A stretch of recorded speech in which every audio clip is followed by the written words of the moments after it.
Bonjour, ici Sajka. Alors voilà, avec cette vidéo, je souhaiterais évoquer comment on peut ou pas utiliser cette possibilité qu'il existe pour nous les humains de communiquer avec les animaux dans le but de les retrouver. Hein. Par exemple, le fait que votre animal ne soit plus à portée de vue peut signifier plusieurs choses. Par exemple, on pourrait avoir affaire à un animal déserteur. Je veux dire par là qu'il y a des animaux qui, pour un certain nombre de raisons, ne souhaitent plus vivre là où ils vivaient, même si, au fond, ils avaient des conditions relativement agréables. Par exemple, ça pourrait être le cas où, au fond, il était globalement bien traité, mais la vie qu'on lui proposait ne lui correspondait pas. Par exemple, si c'est un chat, mettons, qui a besoin d'espace, de partir à la recherche, de visiter le monde, et qu'il est, entre guillemets, toujours enfermé dans une maison sans possibilité réelle de sortir, si c'est vraiment pas sa nature, à un moment donné, il peut considérer que malgré toute l'affection qu'on peut lui témoigner et tous les soins qu'on peut lui apporter, sa vie ne correspond quand même pas, n'est qu'une très vague, pâle copie de ses espérances. Et dans ce cas-là, si l'envie d'aventure ou le besoin, parce qu'il y en a chez qui c'est réellement un besoin, le besoin physique d'aventure est plus important, et bien dans ce cas-là, il se peut qu'à un moment donné, il décide de dire « Ok, maintenant, j'arrête là les frais, même si en dehors de ça, j'étais bien accueilli. Je préfère avoir peut-être moins de confort, mais avoir une vie où j'ai au fond plus de liberté et qui correspond mieux à mes attentes de base. » Donc voilà, ça pourrait être un cas de figure. Un autre cas de figure, c'est par exemple ces animaux qui ont conscience d'avoir une mission, hein, ou des missions à suivre. Il y a des animaux, de loin pas tous, mais il y a des animaux qui sont conscients qu'ils doivent arriver auprès de tel être humain ou telle famille et qu'ils ont un rôle bien particulier et qu'une fois qu'ils ont terminé la mission de ce pourquoi ils étaient arrivés à cet endroit-là bien précis, ils savent qu'à ce moment-là, leur mission est terminée et qu'ils ont une autre mission à faire auprès d'un autre être humain ou d'une autre famille ou d'un autre lieu. Voilà. Et dans ce cas-là, on peut aussi du point de vue du compagnon humain qui vivait avec et qui d'un coup ne voit plus son chat ou son chien ou son animal, se dire mince, il a déserté, il a fugué, mais il est peut-être perdu, il va peut-être mal, sans penser que peut-être en fait c'était sa destinée d'être comme ça et que le temps qu'on devait partager ensemble est réellement terminé. Alors évidemment, c'est pas forcément quelque chose de facile à accepter, mais voilà, disons que c'est une des possibilités qui peut se présenter à nous. Et quand on cherche un animal qui est parti, une des premières questions qu'il faut poser, c'est est-ce que tu veux revenir de là d'où tu viens? Parce que si au fond les conditions de vie, bien qu'agréables, quoique peut-être elles étaient désagréables, ne lui convenaient en réalité pas, et ou s'il considère avoir terminé sa mission de vie auprès de ce groupe-là d'humains, eh bien il se peut qu'il réponde que non, il n'a absolument pas envie de revenir, sans que forcément il y ait de l'animosité ou des reproches à faire. Mais simplement, il ne souhaite pas revenir dans l'environnement d'où il venait. Donc là, ça sert à rien de continuer à faire des recherches, simplement peut-être juste veiller, est-ce qu'il va bien, lui poser des questions et l'aider au besoin si on peut le faire à distance. Mais ça sert à rien de continuer les recherches pour s'obliger au fond à essayer de le trouver parce que tôt ou tard il va repartir, simplement parce que voilà, c'est son choix de vie et je pense que au même titre que je pense que vous aimeriez qu'on respecte vos choix de vie, en tout cas je souhaite qu'on respecte les miens, eh bien je pense qu'il faut aussi respecter les choix de vie des animaux, même si parfois ils sont difficiles à avaler. Maintenant, il y a aussi les animaux qui sont perdus, c'est-à-dire que pour un certain nombre de raisons, alors par exemple suite à un déménagement, ou vous avez l'habitude de faire une promenade avec votre animal sur un certain type de chemin, et puis d'un coup vous décidez de changer, et pour une raison X, Y, vous êtes perdu de vue, et puis voilà, il est perdu et il ne sait plus comment rentrer, il est largué. Alors quand on se retrouve face à cette situation, le but c'est de lui demander un maximum de détails qui justifient où c'est qu'il en est. Parce que si ça se trouve, il a juste marché en rond juste à côté de là où on l'a laissé. Et puis si ça se trouve, il a fait un bon petit paquet de kilomètres qui fait qu'il peut se retrouver mais vraiment tout ailleurs. Et qu'on n'aurait du coup pas la moindre idée de où il pourrait se retrouver. Donc voilà, là aussi, il y a un certain nombre de questions qui peuvent parfois aider pour essayer de retrouver l'animal. Et puis un autre cas de figure, c'est l'animal qui s'est égaré. Peut-être que cet animal avait des habitudes où il était laissé libre dehors tant qu'il voulait, mais il revenait par exemple tous les soirs à la maison ne serait-ce que pour manger, ou il pouvait des fois partir de 3 jours, donc personne s'inquiétait à ce moment-là, mais tout d'un coup il part et puis il revient plus. Alors évidemment, ça peut aussi arriver que simplement, en cours de route, un autre être humain l'ayant trouvé l'a adopté. Ça arrive aussi. Voilà, donc il faut savoir que peut-être que là, on peut aussi poser des questions et lui demander au fond, est-ce qu'il veut rentrer ou est-ce qu'il est mieux là où il aime, là maintenant, dans ses nouvelles conditions de vie. Et maintenant, il y a un cas de figure qui est plus difficile à entendre, c'est dans le cadre où un animal a été enlevé. Il a été subtilisé, il a été, entre guillemets, volé, soit dans la propriété de son compagnon humain, soit dans les alentours, pour des issues qui peuvent être très variables en fonction du type d'animal, de son âge, de ses prédispositions et du marché qu'il représente. Donc voilà, ça aussi c'est une possibilité, mais là aussi on peut poser des questions et essayer de demander pour en savoir le plus possible. Et puis il y a aussi les cas de figure où on peut être en train de rechercher son animal alors qu'en fait on n'a aucune chance de le trouver réellement parce qu'il est passé de l'autre côté de la vie, il est décidé.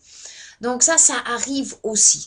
Donc ce que je voudrais voir pour tous ces cas de figure dans cette petite vidéo, c'est au fond quelles sont les questions par lesquelles il faut commencer, ensuite quelles sont les questions qu'on peut poser et quels sont les outils qui existent pour nous aider dans nos démarches à rechercher cet animal.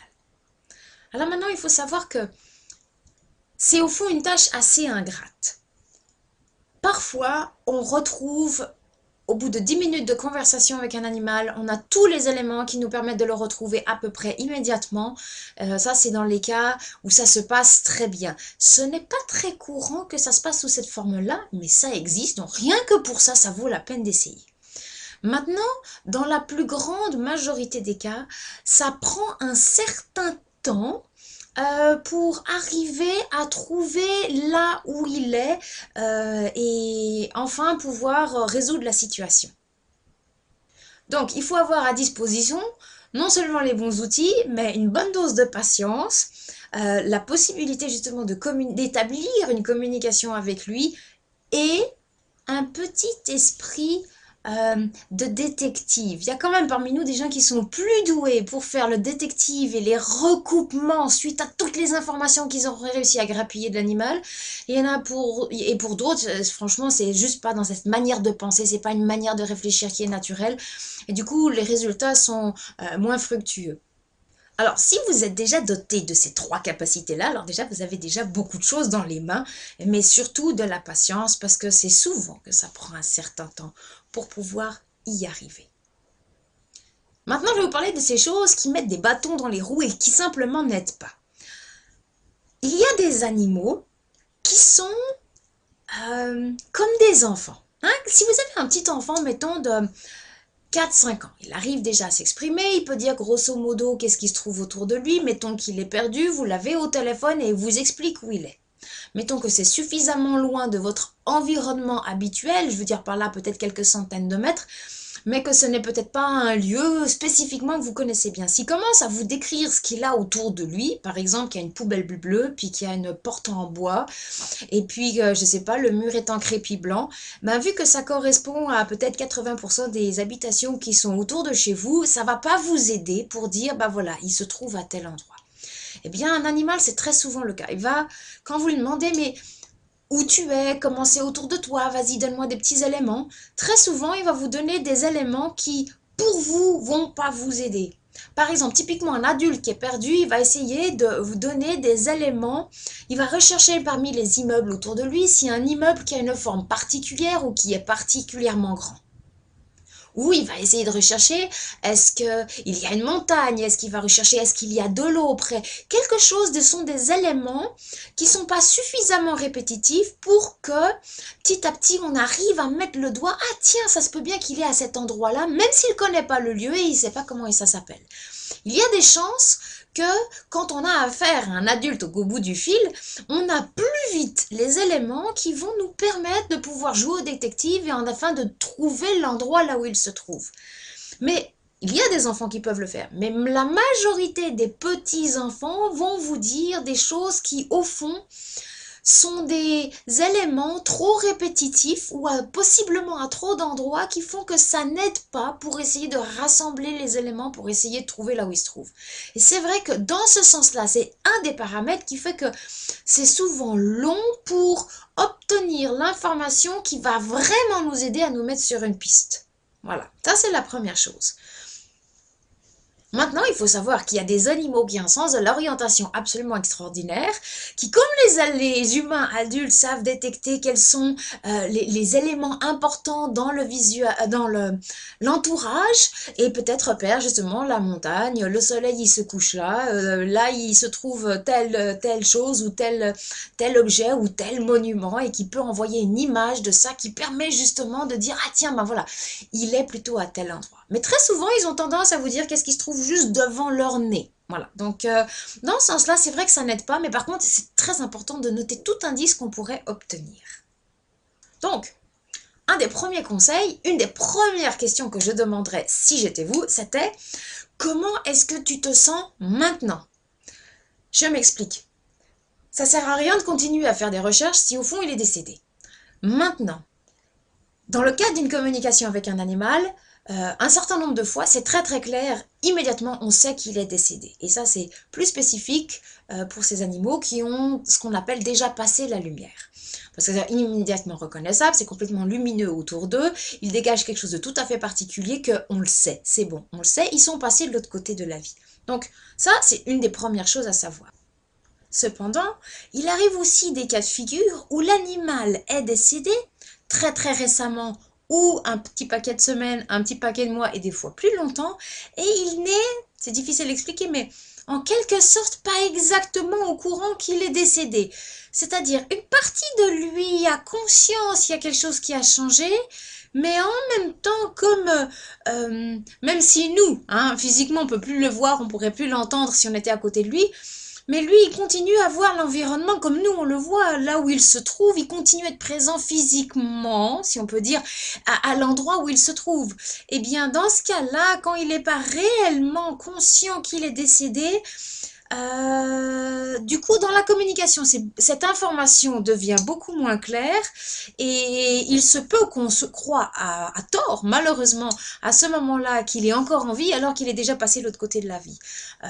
Typiquement, par exemple, un animal qui vient d'avoir un accident, par exemple, ça m'est arrivé de discuter et que même une semaine après, l'animal, lors de la conversation, il se présente à moi comme blessé, ayant mal, alors qu'en fait, ça faisait une semaine qu'il était décédé, donc en théorie, il est plus censé rien sentir, son corps est censé aller très bien, voilà. Donc il y a un certain nombre de facteurs qu'on va pas évoquer maintenant, qui sont de l'ordre de la projection mentale, mais qui font que l'illusion chez l'animal reste. Voilà, et d'où une certaine forme d'incompréhension et un petit sentiment de solitude, parce qu'ils continuent à voir l'environnement autour d'eux exactement comme avant, mais au fond, ils ne sont plus perçus par ceux qui les entourent, comme c'était le cas avant. Donc, quand on est confronté à ce cas de figure, on pourrait, à tort, malheureusement, se tromper et croire que l'animal est encore en vie, et en fait, c'est pas le cas, parce que de son point de vue à lui, ce n'est pas encore tout clair. Donc, ça arrive. Des fois, il y a des petits indices qui nous permettent de déceler, tiens, il est décédé, mais il n'en est pas conscient, et dans ce cas-là, on peut l'aider à passer la lumière, mais ce n'est pas à chaque fois, et ce, d'autant plus que, par exemple, un animal qui reste un petit peu trop longtemps bloqué, voilà, dans cette situation un petit peu bizarre, où il n'est pas vraiment conscient qu'il est passé de l'autre côté, voilà, autour de lui, souvent, c'est au bout d'un certain temps, ça devient assez sombre, il est un petit peu renfermé, voilà, il y a différentes choses qui peuvent nous mettre sur la piste. Mais comme il est en même temps peut-être perdu ou en tout cas loin de ses habitudes habituelles, disons que peut-être qu'on pourrait associer ça au fait que voilà, on voit du sombre autour de lui, on pourrait se dire tiens, peut-être qu'il est enfermé dans un endroit qui est sombre, tout simplement. Voilà, donc il faut savoir que être sûr à 100% qu'il est décédé, ça arrive dans certains cas, mais il y a des cas où juste on ne peut pas savoir. Il faut du temps ou il faut plus de conversation pour arriver à déceler ces petits éléments-là et on peut comme ça à tort passer voilà, juste à côté de la bonne information. La deuxième chose, c'est quand on demande comment tu te sens maintenant, par exemple, il se peut que l'animal ait des difficultés d'ordre physique. Par exemple, ça se peut qu'il n'ait pas bu ou pas mangé depuis un petit laps de temps et physiquement dans un sale état. Ça se peut aussi qu'il s'est blessé et donc a peut-être de la difficulté à se déplacer de manière correcte ou peut-être est-il totalement immobile. Peut-être est-il coincé, physiquement coincé quelque part qui ne peut pas se mouvoir. Voilà, donc, et puis peut-être simplement que émotionnellement, il est dans un tel état de choc qu'il n'est pas capable au fond de continuer réellement la conversation qu'on a avec lui. Donc, demander comment tu te sens, c'est une des premières étapes qui va nous permettre de nous donner déjà des indices conséquents pour savoir comment on va orienter la discussion après. Et suivant comment il se sent, alors il existe un certain nombre de techniques qu'on peut utiliser, ne serait-ce que pour contribuer à enlever la douleur immédiatement, de manière au moins à pouvoir lui donner une chance de pouvoir sortir de cette situation-là. Ça ne marche pas systématiquement, mais dans la majorité des cas, donc rien que pour ça, ça vaut vraiment la peine d'essayer. Donc, une fois qu'on a posé cette première question, la deuxième question à poser, c'est justement, voilà, es-tu d'accord de rentrer à la maison, enfin là où tu vivais, parce que ton compagnon humain, voilà, il te cherche, il aimerait savoir où tu en es, et puis d'attendre sa réponse, parce que ben, peut-être que oui, et puis peut-être que non, et puis des fois, on peut tomber sur le cas de figure où l'animal dit je sais pas encore, il faut que je réfléchisse. Bon, ça, c'est un petit peu plus délicat après pour essayer de transmettre. Parce que dire à quelqu'un, voilà, votre animal, il est là où il a envie de venir, mais il ne sait pas comment, il va falloir l'aider, on va essayer de faire des recherches, ça, c'est une chose. Dire, ben voilà, l'animal a fini sa mission auprès de vous, il a envie de faire une mission ailleurs. Ou dire simplement, ben voilà, il était au fond globalement content, mais les conditions de vie ne réunissaient pas son désir intérieur d'aventure. Par exemple, si c'était le cas, c'est quelque chose qu'on peut facilement transmettre à un être humain, un propriétaire. Mais dire, écoute, il est parti, mais il ne sait pas vraiment s'il a envie de revenir, ça c'est quand même un petit peu plus délicat. Bon, alors dans ce cas-là, on va essayer d'inviter l'animal à réfléchir pas trop longtemps. Voilà, ça ce serait une option. Alors s'il ne veut pas rentrer de là où il vient, quelle que soit la raison, à mon sens, il faut le dire au compagnon humain. Parce qu'il n'y a rien de pire que de passer son temps avec un espoir et à se faire du mouron pour son animal qui peut-être vit une situation très désagréable et faire comme ça, avoir des espoirs et mettre tout pour essayer de le retrouver alors que l'animal fait tout pour ne surtout pas être retrouvé. Ça sert à rien. Dans ce cas-là, il vaut mieux dire la vérité telle qu'elle est. Alors bien sûr, il y a mille manières de la dire hein, et on peut aussi mettre des gants. Mais je pense honnêtement qu'il faut dire la vérité tant à l'animal qu'au compagnon humain qui est justement en train de le chercher. Maintenant, s'il a envie de retourner à la maison, il y a peut-être plusieurs paramètres qui font qu'il ne le fait pas immédiatement. Ce n'est pas parce qu'il est loin depuis un certain temps que c'est forcément parce qu'il est perdu ou qu'il lui est arrivé une bricole ou que ça va pas. Des fois, c'est simplement parce qu'il a retrouvé par exemple une demoiselle tout à fait à son goût et que pour un certain temps, il a décidé d'aller lui faire la cour là où elle se trouve plutôt que de retourner chez lui. Voilà, ce sont des choses qui arrivent. Dans ce cas-là, il reviendra quelques semaines plus tard, là tout tranquille, comme l'air de rien. Ça, c'est aussi possible. Mais dans ce cas-là, avoir une communication avec l'animal, lui demander de manière à ce qu'il puisse donner une réponse afin de tranquilliser le compagnon humain qui vraiment s'inquiète de son côté, c'est vraiment utile, il faut absolument le faire. Et puis une fois qu'on a tous ces éléments, on peut proprement dit vraiment commencer la conversation orientée comme ça vers la recherche. Et une des premières questions que j'aurais envie de poser, mais c'est comment t'en es arrivé là où tu es? Voudrais-tu me raconter en gros le processus? Donc on va essayer de lui faire remonter avant dans le temps, c'est-à-dire au moment où il était encore à la maison, ou en tout cas près du compagnon humain, et qu'est-ce qui s'est passé ensuite? Simplement lui faire raconter petit à petit les événements tels qu'ils se sont passés afin d'avoir un indice. Comme ça, on saura déjà mieux. Est-ce qu'il est parti de son propre chef ou est-ce qu'il a été enlevé? Qu'est-ce qui l'a motivé à partir? Ça peut être très intéressant parce qu'il y a quand même des animaux qui ont tendance à répéter l'expérience. Et si on sait pourquoi, on peut aussi des fois à travers soit la discussion, soit à travers d'autres techniques, aider justement l'animal à avoir ses besoins satisfaits de manière à ne pas devoir réitérer cette expérience qui est parfois assez traumatisante pour le compagnon humain. Donc là, vraiment, le but, c'est de lui demander les détails. Raconte-moi ce que tu as vécu au fur et à mesure. N'oubliez pas, souvent les animaux sont... On tombe parfois sur des pipelettes. Alors ça, c'est génial parce qu'ils vous donnent un maximum d'informations. Mais très souvent, ils sont plutôt réservés et avares d'informations. Donc, il ne faut pas hésiter. Et alors? Et pourquoi? Et c'était comment? Et t'as ressenti quoi? Voilà. Il faut le faire parler de manière à ce qu'il vous donne un maximum d'informations parce que l'air de rien, c'est souvent des toutes petites informations, soi-disant annexes, qui vont vous permettre de reconstituer ensuite le puzzle qui vous permettra de le trouver pour de vrai. Et ensuite, un truc tout bête, mais que beaucoup oublient de demander, on croit toujours que c'est à nous d'aller chercher l'animal là où il se trouve, mais on peut aussi tout simplement lui demander de rentrer. Et un des premiers trucs qu'on pourrait faire, c'est dire, ok, maintenant qu'on a toutes ces informations-là, qu'on sait qu'au fond, tu as envie de rentrer, que peut-être il est dans la situation où au fond, il est capable de rentrer, il ne nous a pas spécifié, genre que, je sais pas, il s'est fait à moitié écraser par une voiture et donc il ne peut pas bouger. Et lui dire, écoute, est-ce que tu serais d'accord de rentrer avant la tombée de la nuit parce que je voudrais pas passer une journée de plus comme ça? Très souvent, on oublie ce paramètre et ça fonctionne à merveille. Maintenant, il arrive parfois que si vous passez par un autre animal pour, par exemple, de la maison ou du voisinage ou un animal qu'il connaît bien, et que c'est cet autre animal qui doit lui faire le message, dis donc, là, ça serait bien de rentrer à la maison là, avant, par exemple, la tombée de la nuit. Souvent, alors je ne sais pas pourquoi, mais souvent, ça a plus d'impact et ça marche souvent mieux que quand c'est nous qui disons, écoute, il faut que tu rentres là maintenant. Donc, si jamais, ne vous privez pas de cette option-là, passez par un animal qui connaît pour lui envoyer le message de dire, écoute, maintenant, il ne faut pas déconner, là, tu rentres à la maison, tu pourras repartir, mais dans un premier temps, viens montrer que tous tes coussinets sont en ordre et que, voilà, on peut être rassuré sur ta condition.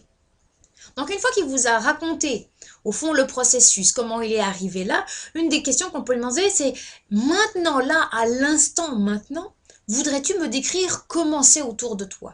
Et là on va essayer de lui faire passer par un maximum de sens, c'est-à-dire on va d'abord lui demander de nous envoyer par exemple des images, de comment c'est autour de lui.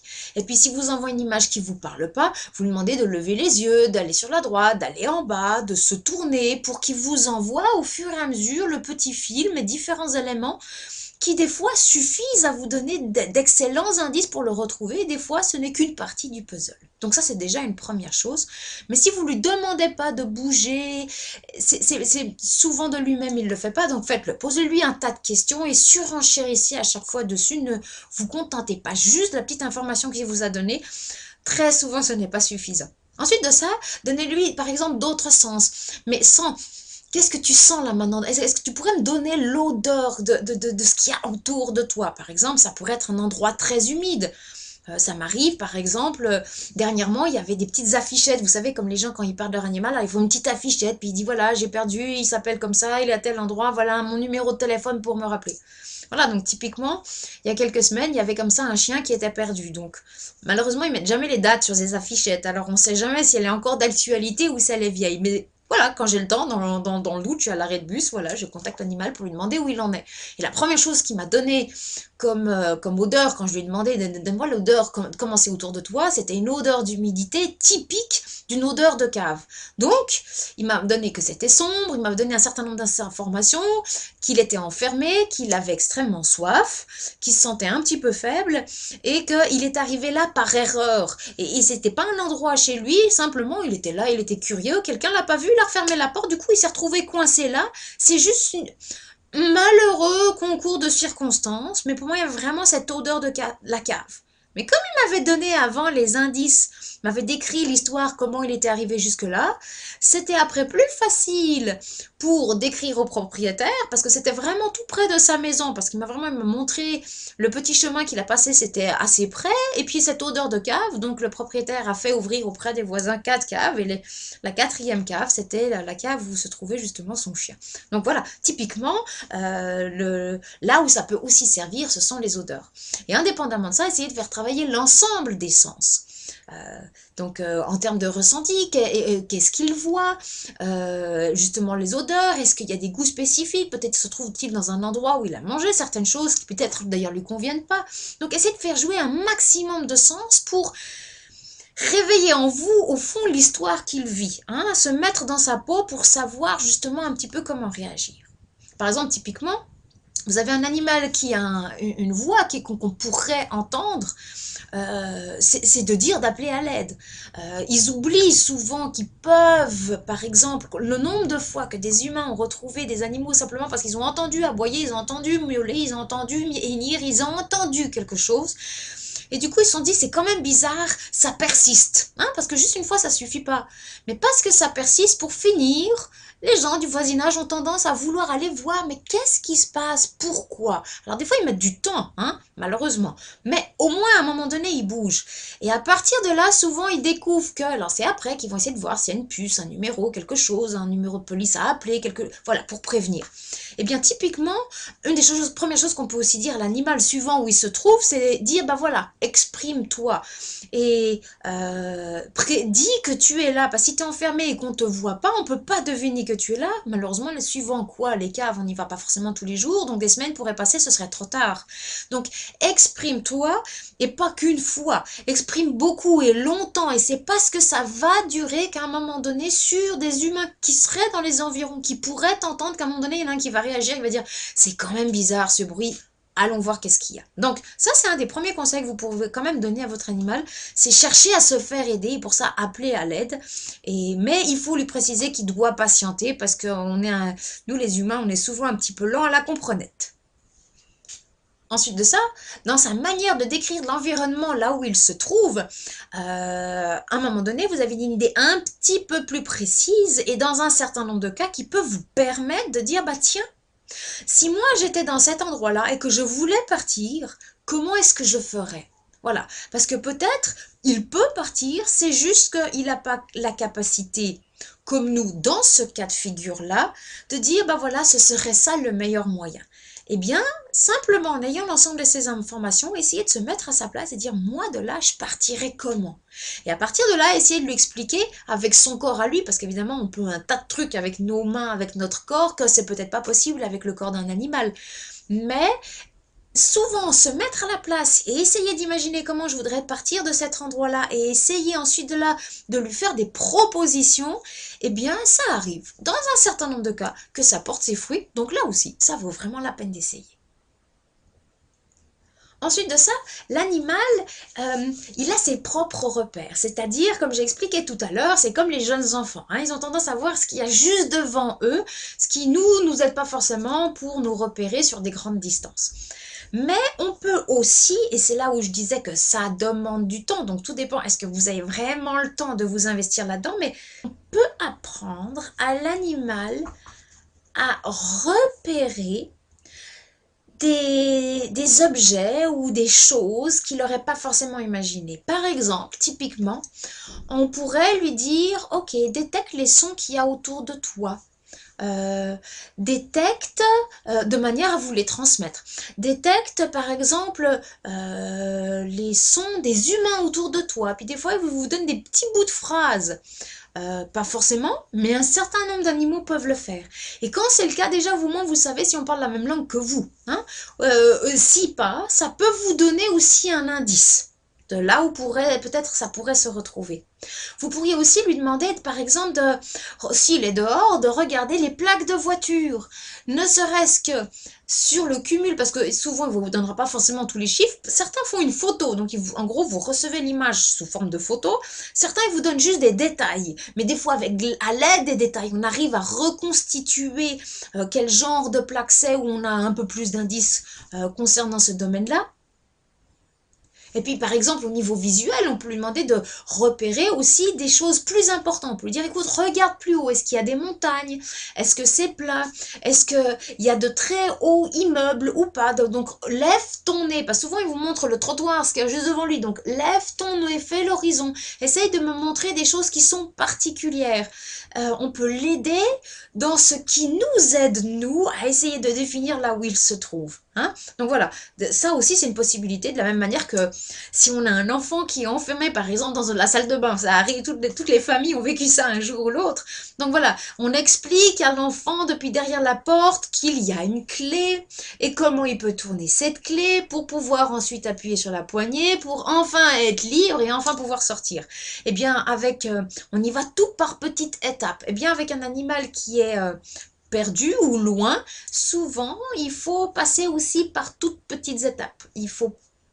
Des fois ça marche, mais en général juste dire t'es où, vas-y décris-moi et rentre.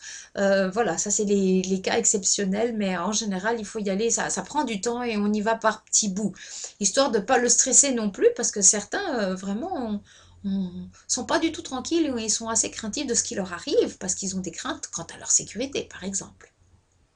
Maintenant il y a aussi les outils. Alors, moi je ne sais pas l'utiliser, mais un certain nombre de personnes avec qui on a fait des recherches pour trouver un animal savaient tout à fait maîtriser l'utilisation du pendule. Et entre les informations qu'on avait reçues de l'animal et puis l'utilisation du pendule sur une carte, on a réussi petit à petit comme ça à trouver les bonnes informations. Donc si c'est votre cas, profitez de coupler justement ces deux aspects pour pouvoir faire les recherches dans le bon endroit et être sûr par exemple de vérifier qu'en effet on arrive à la même conclusion par ces deux chemins bien différents. L'autre possibilité, c'est de discuter avec, comment dire ça de manière simple, pour chaque espèce d'animal, il existe de l'autre côté du voile, donc l'autre côté de la vie, on va dire une certaine forme d'esprit qui est comme pour nous le dieu des humains. Alors c'est comme s'il y a une sorte d'esprit, de responsable, on va dire, pour cette espèce d'animal incarné ici sur Terre. Et il y a la possibilité aussi, donc on appelle ça un deva, on a aussi la possibilité par exemple de contacter ce deva. La communication se passe exactement de la même manière que quand on veut faire une communication avec un animal, de manière à voir si on ne peut pas par ce biais-là avoir des informations qu'on n'arrivait pas à obtenir directement de l'animal, et ou de demander à guider l'animal pour qu'il puisse revenir à la maison sain et sauf. Voilà, donc ça c'est aussi une possibilité.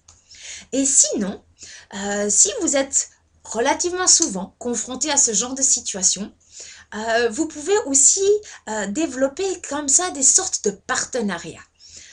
Et par exemple, travailler avec des animaux qui sont déjà décédés, donc qui sont de l'autre côté de la vie.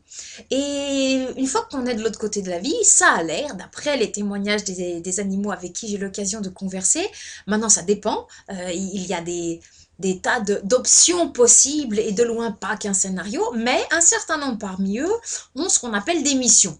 Donc ils sont en général assez réservés sur la teneur même de ces missions, parce que souvent quand je pose la question, j'entends un « ça tu n'as pas à le savoir », il y a une sorte d'interdit comme ça, mais il n'empêche qu'un certain nombre parmi eux ont des missions. Et un certain nombre parmi eux sont ravis de pouvoir nous aider dans notre quotidien. Et dans ce cadre-là, si vous êtes souvent confronté à faire des recherches d'animaux, peut-être serait-il intéressant de vous orienter auprès d'un animal avec qui vous pourriez développer une sorte de partenariat, un animal qui serait de l'autre côté de la vie, pour qui ce serait beaucoup plus facile de se déplacer. Tant qu'à faire, choisissez un qui n'est pas avare d'informations, qui est plutôt du genre pipelette, et qui pourrait faire l'intermédiaire entre vous et l'animal perdu, de manière à pouvoir non seulement vous donner les informations de là où il se trouve, parce qu'à la différence de nous, quand on contacte un animal qui est perdu, il nous envoie un certain nombre d'informations, mais on ne voit pas tout, on ne voit que les informations qu'il veut bien nous transmettre, selon l'ordre d'importance qu'il juge nécessaire. Mais un animal qui est passé de l'autre côté de la vie, là c'est différent. S'il est en contact avec l'animal qui est perdu, il peut réellement se retrouver physiquement, entre guillemets, dans le lieu où l'animal se trouve et ainsi obtenir peut-être des éléments qui sont peut-être beaucoup plus parlants pour vous, de manière à aider l'animal à rentrer. ou aussi, comme dans le cas des Devas, pour lui demander de l'aider, pour le guider à revenir. Et dans ce cas-là, il faut inviter dans la conversation les deux animaux, celui qui est perdu et celui avec qui vous avez l'habitude de travailler qui se trouve de l'autre côté de la vie.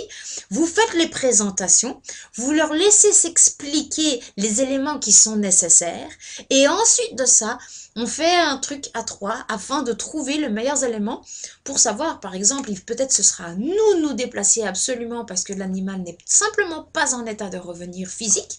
Et puis peut-être que c'est lui qui va pouvoir revenir par ses propres moyens grâce à l'aide justement de cet animal qui travaille avec vous et avec qui vous avez une collaboration depuis l'autre côté de la vie. Donc ça évidemment c'est aussi une possibilité. Alors bien entendu, le sujet est vaste. Il y a comme ça plein des petits détails que petit à petit on peut développer.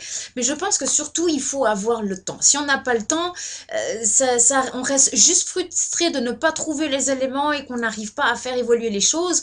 Et ce n'est pas parce qu'on n'arrive pas à trouver un animal qu'on peut forcément rien faire pour lui. Très souvent, on peut quand même faire quelque chose pour lui, ne serait-ce que s'il se sent mal. Il y a un certain nombre de techniques qui, même à distance, portent leurs fruits justement pour au moins qu'ils le vivent bien, même s'ils ne vont pas forcément retrouver leur famille d'origine. Mais, comme dans tout autre domaine, quand on est confronté souvent à ce genre d'expérience, et bien petit à petit on développe non seulement des outils, mais une sorte d'équipe. On travaille en réalité pas tout seul et on fait appel comme ça justement à d'autres, justement pour nous aider à trouver le bon moyen adéquat pour ce cas-là, parce qu'en réalité il n'existe pas deux cas pareils et vraiment les solutions trouvées sont uniques. Mais n'hésitez pas à ne pas faire ça tout seul, n'hésitez pas à oser demander de l'aide d'autres animaux, qu'ils soient vivants ou déjà de l'autre côté de la vie, ou peut-être même des Devas, parce que vraiment ça pourrait vous être très utile à plein d'étapes différentes du processus jusqu'à ce que le problème soit résolu. Voilà, donc tout n'est pas raconté dans cette vidéo parce que ce serait vraiment trop long, mais j'espère qu'avec ça, vous avez déjà quelques petits indices qui peut-être vous mettront sur la voie. Donc en résumé, ces petites choses ne sont pas difficiles à faire, la seule chose qu'elles demandent, c'est du temps. Donc si vous avez du temps devant vous, eh bien faites-les parce que vraiment, ça peut changer la vie de l'animal et du compagnon humain qui vivait avec.